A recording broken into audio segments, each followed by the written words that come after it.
So what is psychological first aid? And the definition is strategies for helping meet the psychological needs of ordinary people who have experienced extraordinary events. And we know, for instance, the bushfires are extraordinary, but so are cumulative sort of events such as drought, such as other child abuse issues, neglect. They are extraordinary events. And that definition comes from the psychological first aid field manual that's referred to in your resources pack, and later we'll be referring to some of the pages there.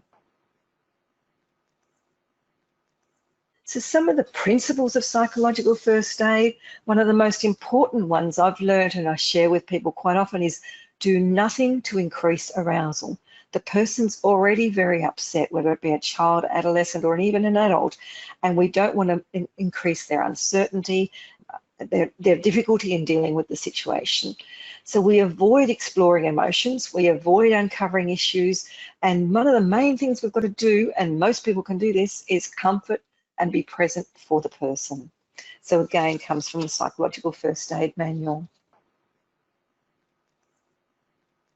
So psychological first aid often includes very practical care and support that doesn't intrude on people. In fact, the people may not even be conscious that someone's there looking after them at the time.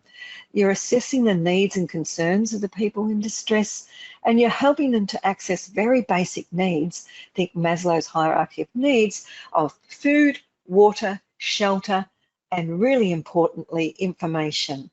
And sometimes they want the information even before the food and water, but we need to be able to provide those basic needs.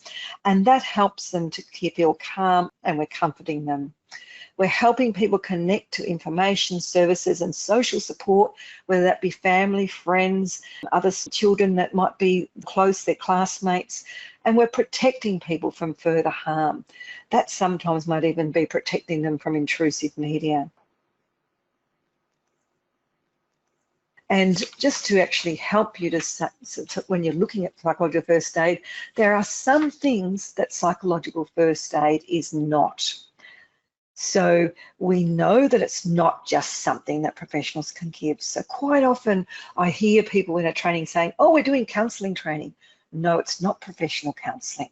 It's not sitting opposite someone and having a deep heart-to-heart. It's not a clinical or psychiatric intervention, and it's certainly not asking someone to analyse in detail what happened to them or put the time and events in order. They may do that later on, but we're not forcing people to tell their story. We're not asking them how they feel. In fact, I try and tell people just delete the word feel from psychological first aid. If you're thinking practicalities, you're not going to be asking about feelings. So that can be a really useful thing. Now, the research from the psychological first aid experts around the world says that there are 8 core stages. And I'm just going to quickly run through them, but I'm going to introduce you to a model that's got 3 stages, much easier. With the stages, they're not all necessary. So for yourselves as teacher aides in a school, for instance, you may not even need to do contact and engagement because you already know the child, or you already know the family, or you already know the people involved. But just about every time you do need to do safety and comfort, not getting in the way of something that would be dangerous for you and not leaving the child or the adolescent longer than needed in an uncomfortable, unsafe situation. Stabilisation is really quite core and quite often needed just in terms of helping the person. It might be by walking around, it might be about let's go and have a drink, let's go and grab some tissues, let's go and do something like that. And there's a whole range of ways of stabilising someone. But a lot of the time we are actually helping them to gather the information they need, or helping them to access phone calls or even information from a teacher they really trust, or someone else they really trust, but really practical assistance. Some of the time people say, well, I just gave a cup of tea or I just gave a drink. Well, that's fine. That's psychological first aid. And along with that comes connection with their social support. So rather than you becoming their best friend, you're actually helping them to reconnect with others that they know and close people, particularly if it's a parent figure missing. Information on coping really covers things like breathing. How do I actually get through the next few minutes when I'm feeling so distressed?